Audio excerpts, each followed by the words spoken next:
মধ্যপ্রাচ্য একদিকে ইয়েমেনের হুতিরা রেড সাগর দিয়ে যাওয়া জাহাজগুলোর উপর হামলা চালাচ্ছে, যার ফলে সারা বিশ্বেই শিপিং লাইনে বিশৃঙ্খলা দেখা দিয়েছে। আর অন্যদিকে ইরান ইসরায়েলের উপর ৩০০ এর বেশি সুইসাইড ড্রোন ও মিসাইল নিক্ষেপ করেছে। সিরিয়া হোক, ফিলিস্তিন কিংবা ইয়েমেন, আমরা প্রতি দ্বিতীয় দিনই মধ্যপ্রাচ্যের পরিস্থিতি খারাপ হতে দেখছি এবং হয়তো আমাদের পুরো জীবন জুড়ে এভাবেই দেখে যাব। এই সংঘর্ষগুলোতে শুধু মধ্যপ্রাচ্য নয়, বাইরের দেশগুলো জড়িয়ে পড়ে, যেমন যুক্তরাষ্ট্র, যুক্তরাজ্য এবং রাশিয়া। কিন্তু এমন কেন হচ্ছে? কেন সবকিছু মধ্যপ্রাচ্যেই ঘটছে? মধ্যপ্রাচ্য শুরু থেকেই জটিলতার মধ্যে আটকে আছে, কারণ এখানে বিভিন্ন জাতি ও সম্প্রদায় বাস করে, যাদের নিজেদের নিজস্ব স্বার্থ রয়েছে। কখনো তারা এক পক্ষ থেকে লড়াই করে, তো কখনো অন্য পক্ষ থেকে, যার ফলে মধ্যপ্রাচ্যের সংঘাত কখনো কমে না, বরং আরও বেড়ে যায়। মধ্যপ্রাচ্যের এইসব সমস্যার মূল কারণ এবং এর শেকড় কোথায়, সেটা সঠিকভাবে বুঝতে হলে আমাদের ১ শতাব্দী পেছনে ফিরে যেতে হবে, যেখান থেকে এইসব সমস্যার সূচনা হয়েছে।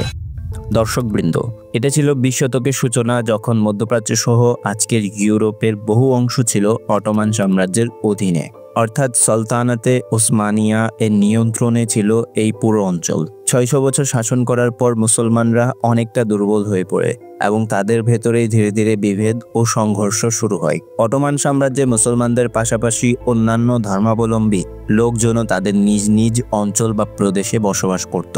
তবে এই সমস্ত প্রদেশই অটোমান সাম্রাজ্যের অংশে ছিল, অর্থাৎ কাউকে নিজস্ব আলাদা রাষ্ট্র গঠনের স্বাধীনতা দেওয়া হতো না। এই সময়ে ব্রিটিশরা ইস্ট ইন্ডিয়া কোম্পানির পাশাপাশি মধ্যপ্রাচ্যের কিছু অংশেও নিজেদের প্রভাব বিস্তার করতে শুরু করে, যেমন আজকের ইউএই, দক্ষিণ ইয়েমেন, বাহরাইন এবং মিশর। ব্রিটিশদের জন্য ভারত ও মধ্যপ্রাচ্যে নিজেদের প্রোটেক্টরেট পর্যন্ত পৌঁছাতে মিশরের গুরুত্ব ছিল সবচেয়ে বেশি, কারণ মিশরে তারা রেড সাগরকে ভূমধ্য সাগরের সঙ্গে একটি খালের মাধ্যমে সংযুক্ত করেছিল, যেটিকে আমরা আজ সুয়েজ খাল নামে চিনি। সুয়েজ খাল ছিল তাদের অত্যন্ত মূল্যবান সম্পদ এবং এটি মিশরেই অবস্থিত ছিল। এই কারণেই ব্রিটিশদের মিশরের সবচেয়ে বেশি প্রয়োজন ছিল। তারা সব রকম চেষ্টা করেছিল যাতে মিশর তাদের প্রোটেকশনের অধীনে থেকে যায়। এই সময়ে ব্রিটিশরা ধীরে ধীরে ওমান ও কুয়েতকে নিজেদের প্রোটেক্টরেট বানিয়ে ফেলে। প্রোটেক্টরেট বলা হয় এমন অঞ্চলগুলোকে যেগুলো বাইরের শক্তির সুরক্ষার আওতায় থাকলেও পুরোপুরি স্বাধীন রাষ্ট্র নয়, যেগুলো দেখতে স্বাধীন দেশ হলেও তাদের সুরক্ষা ও নিয়ন্ত্রণ থাকবে ব্রিটিশদের হাতে। এটাই ছিল প্রোটেক্টরেটের মূল নীতি। ব্রিটিশদের এই রকম আচরণ অটোমান সাম্রাজ্যের কাছে মোটেও গ্রহণযোগ্য ছিল না। যখন প্রথম বিশ্বযুদ্ধ আবহ গরম হতে শুরু করেছিল, ১৯১৪ সালে অটোমান সাম্রাজ্য সিদ্ধান্ত নেয় যে তারা প্রথম বিশ্বযুদ্ধে ব্রিটিশদের বিরুদ্ধে ইম্পেরিয়াল জার্মানির পক্ষে লড়বে। অন্যদিকে আরব দেশগুলোকে প্রোটেক্টরেট বানিয়ে নেওয়া ব্রিটিশ ও ফরাসিরা নিজেদের মধ্যে চুক্তি করে নেয় যে তারা প্রথম বিশ্বযুদ্ধ অটোমান সাম্রাজ্যকে পরাজিত করবে। ১৯১৬ সালে ব্রিটিশ ও ফরাসি কূটনৈতিক মার্ক সাইক্স এবং ফ্রাঙ্কোস জর্জ পিকো একটি গোপন চুক্তি করে, যাতে তারা অটোমান সাম্রাজ্যের অঞ্চলগুলো নিজেদের মধ্যে ভাগ করে নেয়। এই চুক্তি ইতিহাসে সাইক্স পিকো চুক্তি নামে পরিচিত। এই চুক্তিতে স্থির হয় যে ইউএই, কাতার, বাহরাইন, উত্তর পূর্ব সৌদি আরব ও কুয়েত সরাসরি ব্রিটিশ উপনিবেশ হবে, আর উত্তর পূর্ব সৌদি আরব, ইরাক ও জর্ডান হবে স্বাধীন আরব রাষ্ট্র, কিন্তু এগুলোকে ব্রিটিশ প্রোটেক্টরেট হিসেবে ধরা হবে। তুর্কি, লেবানন সরাসরি ফরাসি উপনিবেশ হবে। সিরিয়া এবং ইরাকের কিছু অংশ ফরাসি প্রোটেক্টরেটের অন্তর্ভুক্ত হবে। পূর্ব তুরস্কের দেখভাল করবে রাশিয়ান সাম্রাজ্য। আর প্যালেস্টাইন, যেহেতু তার ধর্মীয় গুরুত্ব ছিল অত্যন্ত বেশি, সাইক্স পিকো চুক্তিতে এটিকে একটি আন্তর্জাতিক প্রশাসনের অধীনে ঘোষণা করা হয়। সাইক্স এবং পিকো প্রথম বিশ্বযুদ্ধ শুরু হওয়ার আগেই নিজেদের মতো করে মধ্যপ্রাচ্যের মানচিত্র ভাগ করে নিয়েছিল, কিন্তু যেসব মানচিত্র তারা তৈরি করেছিল সেগুলোতে সেখানে আগেই বসবাসকারী বিভিন্ন গোত্র বা জাতিগোষ্ঠীর কথা মোটেও বিবেচনায় নেওয়া হয়নি।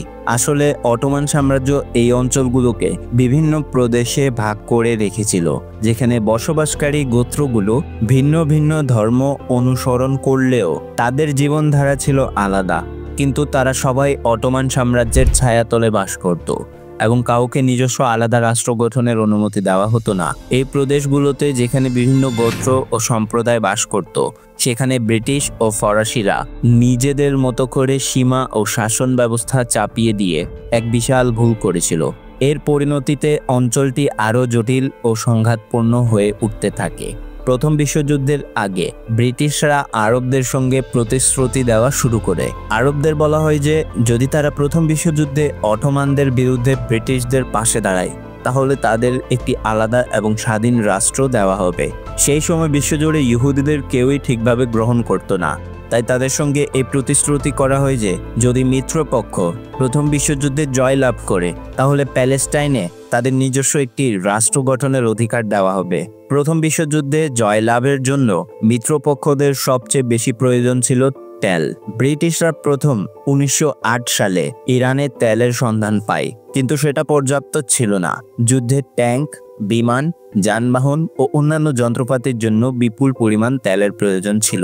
সেই সময় আমেরিকা ছিল বিশ্বের সবচেয়ে বড় তেল উৎপাদনকারী দেশ এবং ব্রিটিশরা তেলের জন্য আমেরিকার উপর বেশি নির্ভরশীল হতে চায়নি, কারণ তখনকার আমেরিকার প্রেসিডেন্ট উড্রো উইলসন যুদ্ধের পর সাম্রাজ্যবাদ এবং উপনিবেশবাদের কঠোর বিরোধী ছিলেন, আর ব্রিটিশ ও ফরাসিরা তখন থেকেই নিজেদের উপনিবেশ ও গোপন পরিকল্পনা তৈরি করে বসেছিল।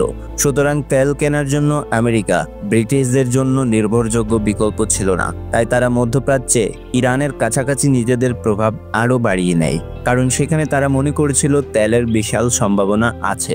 পরে সেখান থেকেই অনেক বড় তেলের ভূগর্ভস্থ মজুদও আবিষ্কৃত হয়। প্রথম বিশ্বযুদ্ধ শেষ হয়ে গেছে এবং মিত্রপক্ষ জয়ী হয়েছে। জয়ী দেশগুলো একসঙ্গে বসে মধ্যপ্রাচ্যের সীমানাগুলো আবার একবার পরিবর্তন করা হয়। অটোমান সাম্রাজ্য আনুষ্ঠানিকভাবে 1922 সালে শেষ হয়ে যায় এবং 29 অক্টোবর 1923 সালে এক সেনাবাহিনী কর্মকর্তা মোস্তফা কামাল আতাতুর্ক তুরস্ককে একটি প্রজাতন্ত্র হিসেবে ঘোষণা করেন। উদীয়মান তুর্কি সরকার ব্রিটিশদের বিরুদ্ধে বিদ্রোহ ঘোষণা করে এবং পরবর্তী 2 বছর ধরে মিত্রপক্ষের বিরুদ্ধে যুদ্ধ চালিয়ে যায়। বিশ্বযুদ্ধের কারণে ব্রিটিশ ও ফরাসি সেনাবাহিনী খুব ক্লান্ত ছিল এবং তুর্কি সেনাবাহিনী তাদের কঠিন সময় দেয়। তখন তারা বাধ্য হয়ে তুর্কি সরকারের সঙ্গে আলোচনার টেবিলে বসে। এবার আবার মধ্যপ্রাচ্যের সীমানায় পরিবর্তন দেখা যায়। এই বৈঠক তুরস্কের জন্যই খুবই লাভজনক প্রমাণিত হয় এবং মধ্যপ্রাচ্যের মানচিত্রে অবশেষে মেঘলা ছড়িয়ে দেওয়া হয়। এই মানচিত্রটি আজকের মধ্যপ্রাচ্যের সঙ্গে অনেকটাই মিল রয়েছে। মিত্রপক্ষ তুরস্ককে তাদের অঞ্চল ফিরিয়ে দেয়। যে প্রদেশগুলো আগে অটোমান সাম্রাজ্যের অন্তর্ভুক্ত ছিল, বাসরা, বাগদাদ এবং মসুল, ব্রিটিশরা একত্রিত করে সেটাকে ম্যান্ডেট ফর মেসোপটেমিয়া নামে ডাকে। পরবর্তীতে ইরাক নামে পরিচিত হয়। যদিও এই দেশগুলোতে বিভিন্ন ধর্ম ও সংস্কৃতির মানুষ বাস করত, কিন্তু চিন্তা ভাবনা ছাড়াই এদের একত্রে মিশিয়ে দেওয়া হয়, যার প্রভাব ইরাকের অভ্যন্তরীণ স্থিতিশীলতার উপর গভীর দাগ ফেলেছিল। মসুলের মানুষ কুর্দি জাতির ছিল, বাগদাদের অধিকাংশ লোক সুন্নি মুসলিম, আর বাসরা প্রদেশে শিয়া মুসলিম বসবাস করত। প্রথম বিশ্বযুদ্ধের পর ব্রিটিশরা আনুষ্ঠানিকভাবে কুয়েতকে বাসরা প্রদেশ থেকে আলাদা করে 1960 সাল পর্যন্ত নিজেদের প্রোটেক্টরেট হিসেবে রাখে। কিন্তু যেহেতু কুয়েতকে জোরপূর্বক বাসরা থেকে আলাদা করা হয়েছিল, তাই পরবর্তী বছরগুলোতে যখন ব্রিটিশরা চলে যায়, ইরাক কুয়েতকে নিজেদের অংশ হিসেবেই গণ্য করতে শুরু করে এবং 1990 সালে এই দাবিকেই ভিত্তি করে সাদ্দাম হোসেন কুয়েতের উপর আক্রমণ চালায়। ইরাক ব্রিটিশদের কাছ থেকে স্বাধীনতা অর্জন করার পরও ইরাক ছিল বেশ বিখণ্ডিত ও অস্থিতিশীল অবস্থায়।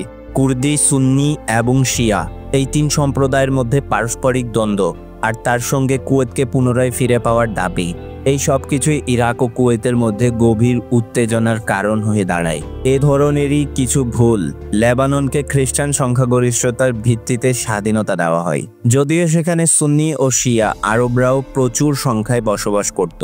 একইভাবে সিরিয়াতেও খ্রিস্টান, সুন্নি, শিয়া এবং অন্যান্য ধর্মাবলম্বীরা বাস করত। তবু এই সমস্ত অটোমান প্রদেশগুলোকে একত্র করে ঝামেলা থেকে মুক্তি পাওয়ার উদ্দেশ্যে সিরিয়া গঠন করে ফেলা হয়। 1930 সালে তুরস্ক ফরাসি সরকারের সামনে হাতাই প্রদেশ ফিরে পাওয়ার দাবি তোলে। ফ্রান্স আশঙ্কা করছিল যে তুরস্কের সরকার নাৎসি জার্মানির সঙ্গে জোট বেঁধে ফেলতে পারে। এই কারণে ফ্রান্স হাতাই প্রদেশ তুরস্ককে দিয়ে দেয়। ফলে সিরিয়া ও তুরস্কের মধ্যে একটি নতুন সংঘাত সূত্রপাত ঘটে। এছাড়াও ইউফ্রেটিস নদী, যেটি প্রকৃতপক্ষে তুরস্ক থেকে শুরু হয়, সিরিয়া হয়ে ইরাকে প্রবেশ করে। অর্থাৎ যদি তুরস্ক চায় তাহলে সেই ইউফ্রেটিস নদীর পানি আটকে রাখতে পারে, যার ফলে এই তিনটি দেশের মধ্যে তুরস্ক, সিরিয়া, ইরাক সংঘর্ষের সম্ভাবনা আরও বেড়ে যায়। 1946 সালে সিরিয়া ফরাসি উপনিবেশ থেকে স্বাধীন হয়, কিন্তু এই স্বাধীনতা সংঘাতের মধ্য দিয়েই শুরু হয়। স্বাধীনতা অর্জনের সঙ্গে সঙ্গেই তারা তুরস্কের হাতায় প্রদেশ এবং লেবাননের উপর দাবি করতে শুরু করে। আর অন্যদিকে নতুন এক বড় সমস্যা দাঁড় করিয়ে দেয় তেল। উদাহরণস্বরূপ ইরাক, যেখান থেকে তেল আবিষ্কৃত হয়, সেই লোকেশনগুলো ছিল বাসরা এবং মসুল, যেখানে শিয়া আরব ও সুন্নি কুর্দরা বসবাস করত, যখন কিনা পুরো ইরাকের বাকি অংশ সুন্নি আরবদের অধ্যুষিত ছিল। ইরানে 90% তেল বের হয়েছিল কুর্দিস্তান অঞ্চল থেকে, যেখানে শিয়া আরবরা বসবাস করত। কুয়েত, যাকে ইরাক আগে থেকেই নিজের অংশ মনে করত এবং এই দাবিকেই যে কোনো সময় কাজে লাগাতেও পারত, সেই কুয়েতেও তেল আবিষ্কৃত হয়। ফলে ইরাক ও কুয়েতের মধ্যে সম্পর্ক আরও খারাপ হতে শুরু করে। সব মিলিয়ে কথা এতটুকু, পুরো মধ্যপ্রাচ্যের বহু জায়গা থেকে বিপুল পরিমাণ তেল আবিষ্কৃত হয়, এমনকি বিশ্বের মোট তেল রিজার্ভের অর্ধেক এই অঞ্চলেই রয়েছে, যেখানে আগেই ধর্ম ও সংস্কৃতির ভিত্তিতে দাঙ্গা হাঙ্গামা ও বিরোধ চলছিল। যুক্তরাষ্ট্রের মতো বড় দেশগুলো এই অঞ্চলে তেলের কারণে নিজেদের স্বার্থ নিয়ে হস্তক্ষেপ শুরু করে। সুযোগের সদ্ব্যবহার করে ব্রিটিশরা ইহুদিদের সঙ্গে করা প্রতিশ্রুতির পূরণ করতে তাদেরকে প্যালেস্টাইনে একটি আলাদা রাষ্ট্র গঠনের অনুমতি দিয়ে দেয়, যা আজকের দিনে ইসরায়েল নামে বিশ্বব্যাপী পরিচিত। সেখানে থাকা ইহুদিদের তুলনায় প্রায় দ্বিগুণ ছিল। ইহুদিদের প্যালেস্টাইনের 62% জমি দেওয়া হয়, আর আরবদের জন্য বরাদ্দ করা হয় মাত্র 38% জমি। এই বিভাজনের ফলে যে সংঘাত শুরু হয় তা আজও চলছে। এই বিভাজন আরম্ভ হওয়ার সাথে সাথেই আরবরা একে প্রত্যাখ্যান করে, কিন্তু স্বাভাবিকভাবেই ইহুদিরা একে গ্রহণ করে। শুরুর সময় একটিও আরব রাষ্ট্র ছিল না যারা ইসরায়েল রাষ্ট্রকে স্বীকৃতি দিয়েছিল। 1948 সালে ইসরায়েলের বিরুদ্ধে যুদ্ধ ঘোষণা করে, কিন্তু ব্রিটিশ ও আমেরিকানদের সহায়তায় চারদিক থেকে আরব রাষ্ট্র দ্বারা ঘেরা থাকা ইসরায়েল সেই যুদ্ধ জয় করে ফেলে। আর এখান থেকেই শুরু হয় মিশরের কামাল আব্দুল নাসের এর উত্থান, একজন ধর্মনিরপেক্ষ আরব জাতীয়তাবাদী, যিনি মধ্যপ্রাচ্যের সব আরব ভূমিকে একত্র করে একটি সুপার স্টেট বানানোর স্বপ্ন দেখতেন।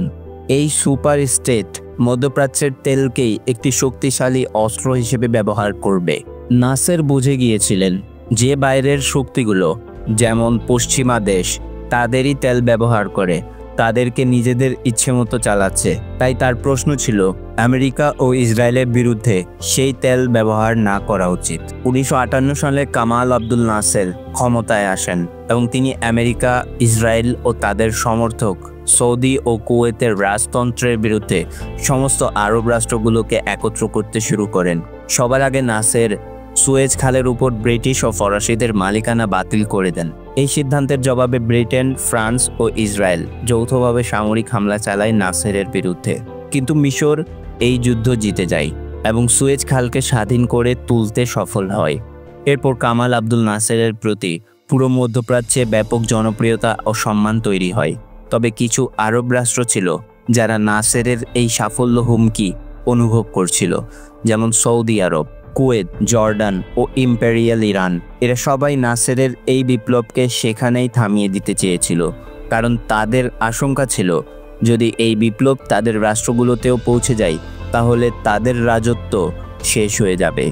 এ বিষয়কে কেন্দ্র করে ইয়েমেনে নাসেরপন্থী জাতীয়তাবাদীদের সঙ্গে সেখানে থাকা রাজতান্ত্রিক সরকারের মধ্যে এক যুদ্ধ শুরু হয়। ইয়েমেনের রাজতান্ত্রিক সরকারকে সৌদি আরব, জর্ডান ও ইম্পেরিয়াল ইরান সমর্থন দিচ্ছিল, অন্যদিকে জাতীয়তাবাদীদেরকে সমর্থন দিচ্ছিল মিশর। এই যুদ্ধ ছিল মধ্যপ্রাচ্যে সংঘটিত প্রথম প্রক্সি ওয়ার। তবে এই যুদ্ধে মিশরকে বড় পরাজয়ের মুখোমুখি হতে হয়। এই সুযোগে সদ্ব্যবহার করে ইসরায়েল দেখে মিশরীয় সেনাবাহিনীর মনোবল ভেঙে পড়েছে। এই সুযোগ দেখে ইসরায়েল পুরনো লড়াইয়ের বদলা নেওয়ার জন্য মিশরের উপর হঠাৎ হামলা চালায়। এই হামলাকে ইতিহাসে সিক্সথ ডে ওয়ার নামে মনে করা হয়। এই যুদ্ধে ইসরায়েল মিশরের পুরো সিনাই উপদ্বীপ দখল করে নেয়, আর এর মানে দাঁড়ায় এখন সুয়েজ খাল দিয়ে কোনো জাহাজ চলাচল করতে পারবে না, কামাল আব্দুল নাসের এই পরাজয় মেনে নিতে পারেননি এবং 1970 সালে হার্ট অ্যাটাকে মারা যান। কিন্তু ইসরায়েলের কাছ থেকে প্রতিশোধ নেওয়া তখনও বাকি ছিল। নাসেরের মৃত্যুর পর তারই উত্তরসূরি আনোয়ার সাদাত মিশরের নতুন প্রেসিডেন্ট হন। তিনি সিরিয়ার সঙ্গে মিলে ইসরায়েলের উপর হামলা চালানোর পরিকল্পনা করেন এবং 6 অক্টোবর 1973 সালে উভয় দিক থেকে ইসরায়েলের উপর একটি হঠাৎ হামলা চালানো হয়। এই স্মরণীয় যুদ্ধ ইতিহাসে বহু নামে পরিচিত: ইয়ম কিপর ওয়ার, রমজান যুদ্ধ, অক্টোবর যুদ্ধ বা চতুর্থ আরব ইসরায়েল যুদ্ধ। যদিও এই যুদ্ধে ইসরায়েল সামরিকভাবে অনেকটা এগিয়ে ছিল, তবে এই সময় যুক্তরাষ্ট্র হস্তক্ষেপ করে এবং প্রেসিডেন্ট জিমি কার্টার এর অনুরোধ মিশর ও ইসরায়েল উভয় চুক্তিতে হাত মেলায়। এই চুক্তির আওতায় ইসরায়েল সিনাই উপদ্বীপ খালি করে মিশরকে ফিরিয়ে দেয়। তবে এই চুক্তিতে এছাড়াও নির্ধারণ করা হয় যে মিশর ইসরায়েলকে একটি রাষ্ট্র হিসেবে স্বীকৃতি দেবে। এই দিনটাই মধ্যপ্রাচ্যে একটি নতুন যুদ্ধের সূচনা হলো, কারণ মিশর ছিল প্রথম আরব রাষ্ট্র যা আরবদের শত্রু ইসরায়েলকে স্বীকৃতি দেওয়ার ভুল করেছিল। প্রায় সব আরব রাষ্ট্রই মিশরের একটি সিদ্ধান্তের কঠোর বিরোধিতা করে এবং এক ইসলামী সংগঠন মিশরের প্রেসিডেন্ট আনোয়ার সাদাতকে ইসরায়েলের সঙ্গে চুক্তি করার জন্য হত্যা করে। একদিকে মিশরে এই সব ঘটনা ঘটছিল, ঠিক তখনই ইরানে শুরু হয় শাহ মোহাম্মদ রেজা পাহলাভির বিরুদ্ধে বিপ্লব। ইরানের শাহ আমেরিকা থেকে অর্থায়ন পেতেন এবং তাদের স্বার্থে কাজ করতেন, যার সিংহাসন ছিল বিপরীতে। ইরানের জনগণ এখানে একটি বিপ্লবী সরকার গঠন করে, যা ছিল রুহুল্লাহ খামিনির। ইরানের এই বিপ্লব মধ্যপ্রাচ্যে অনেক প্রভাব ফেলে, কারণ এটি ছিল মধ্যপ্রাচ্যের প্রথম ইসলামিক সরকার যা ইসলামী দর্শনে বিশ্বাসী ছিল। এই নতুন ইরানি সরকার চেয়েছিল বিশ্বের সমস্ত মুসলমানদের এক প্ল্যাটফর্মে এনে একত্রিত করতে, যার সর্বোচ্চ নেতা হবেন রুহুল্লাহ খামেনি। এই পরিস্থিতি দেখে অন্য আরব রাষ্ট্রগুলো, বিশেষ করে সুন্নি মুসলিমরা, ভয় পেতে শুরু করে যে ইরানের এই বিপ্লব তাদের রাষ্ট্রগুলোর মধ্যেও ছড়িয়ে পড়তে পারে। ইরানের সবচেয়ে বড় লক্ষ্য ছিল সৌদি রাজতন্ত্র, যাকে আমেরিকার সম্পূর্ণ সমর্থন লাভ ছিল। এই কারণে ইরানি বিপ্লবের সবচেয়ে বড় শত্রু ছিল শুধু আমেরিকা ও ইসরায়েলই নয়, সৌদি ও তাদের সঙ্গে জোটবদ্ধ হয়ে দাঁড়ায়। ইরানি বিপ্লবের ভয়ে সৌদি আরব ইরাকে সাদ্দাম হোসেনকে অর্থায়ন করা শুরু করে, যিনি একজন সুন্নি সামরিক কর্মকর্তা ছিলেন। সাদ্দাম হোসেনও ইরাকের বিপ্লবকে ভয় পেতেন, কারণ ইরাকের তেল বাসরা প্রদেশ থেকে বের হতো, যেখানে ইতিমধ্যেই শিয়া মুসলিম জনসংখ্যা ছিল।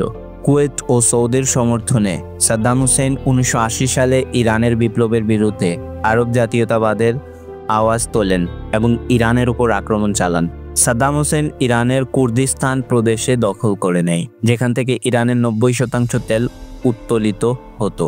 এই যুদ্ধ 8 বছর ধরে চলেছিল, যাতে 5 লক্ষ লোক মারা যায় এবং 10 লক্ষেরও বেশি মানুষ আহত হয়। সৌদি আরব এবং কুয়েত সাদ্দাম হোসেনকে অর্থায়ন চালিয়ে যায়, যাতে তিনি ইরানকে যুদ্ধের মধ্যে আটকে রাখতে পারেন।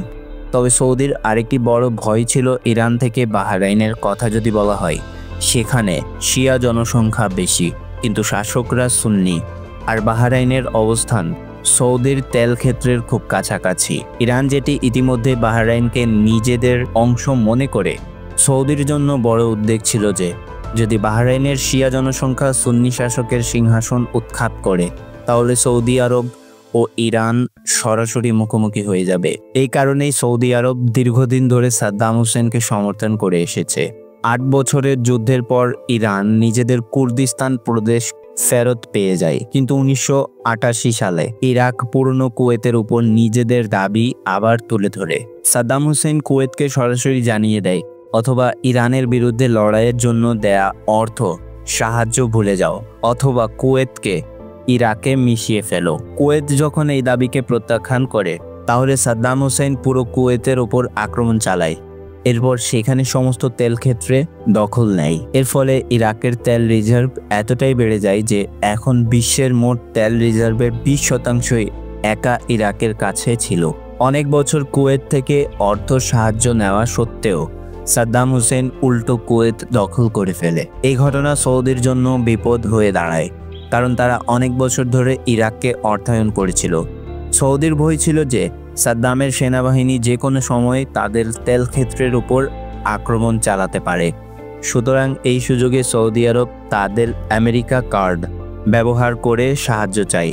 আমেরিকান সেনাবাহিনী এগিয়ে এসে কুয়েত থেকে সাদ্দামের সেনাবাহিনীকে ইরাকে ফিরিয়ে দেয়। সাথে সাথে যুক্তরাষ্ট্র বাহরাইনে তাদের একটি হেডকোয়ার্টার স্থাপন করে, যার ফলে সৌদি আরবের বাহরাইন নিয়ে ইরাকি বিপ্লবের আশঙ্কাও কমে যায়। এরপর 1994 সালে জর্ডান ইসরায়েলকে স্বীকৃতি দেওয়া দ্বিতীয় আরব রাষ্ট্র হয়। মধ্যপ্রাচ্যে আমেরিকার ব্যাপক উপস্থিতি এবং ইসরায়েলের সমর্থনে নতুন ইসলামিক সংগঠনগুলো জন্ম নেয়, যেমন আল কায়দা, ISIS, হিজবুল্লাহ, তাওহীদ এবং ইসলামী জিহাদ।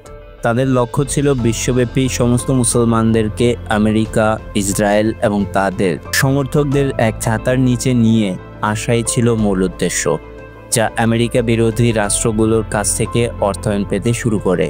আর এর ফলাফল আমরা আজকের মধ্যপ্রাচ্যে দেখতে পাচ্ছি। হামাসের ইসরায়েলের উপর আক্রমণের পর ইসরায়েলি বাহিনী গাজার উপত্যকায় ব্যাপক গোলাবারুদ চালায়। এর পরিণামে ইয়েমেনে থাকা হুতি বিদ্রোহীরা রেড সাগর দিয়ে চলাচল করা সেই জাহাজগুলোর উপর আক্রমণ শুরু করে, যা ছিল ইসরায়েল বা তার সমর্থক দেশগুলোর। সিরিয়া ও লেবাননের পক্ষ থেকে ইসরায়েলের উপর আক্রমণ চলতে থাকে। ইরান, যা এতদিন স্পষ্টভাবে ইসরায়েলের বিরুদ্ধে মুখ খুলেনি, সেখানে 2024 সালে 1 এপ্রিল ইসরায়েল সিরিয়ার ইরানের কনসুলেটে আক্রমণ করে এবং তাদের শীর্ষ জেনারেলকে হত্যা করে। এর ফলস্বরূপ ইরান প্রথমবারের মতো স্পষ্টভাবে ইসরায়েলের বিরুদ্ধে অবস্থান নেয় এবং 10 শতাধিক ড্রোন ও মিসাইল ইসরায়েলের উপর হামলা চালায়। ইরান আগেই জানতো যে এই আক্রমণ ইসরায়েল সহজে ব্যর্থ করে দেবে, তবে এটা ছিল ইসরায়েলের জবাব দেওয়ার একটি উপায় মাত্র। এই সংঘর্ষ, যা গত কয়েক দশক ধরে চলছে, সম্ভবত এভাবেই চলতে থাকবে।